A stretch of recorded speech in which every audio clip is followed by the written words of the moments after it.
Here's how to remove someone from your Snapchat friends list. First, open up the Snapchat app on your iPhone or Android device. There are two main ways to do this, so let's go over both. The first method is to tap on your profile icon in the top left corner.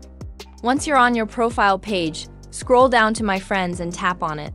This will show you a list of all your current friends. You can scroll through the list to find the person you want to remove. Next, tap and hold on their profile picture, and then select Manage Friendship.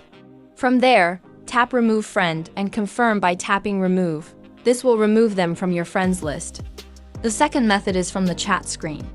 Tap on the messages icon, the chat bubble, to see your recent conversations.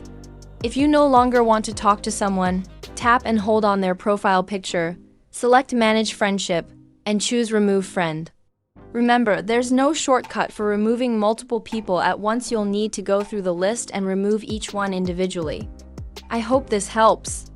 If it did, please hit the subscribe button below. It really helps me out. Thanks for watching.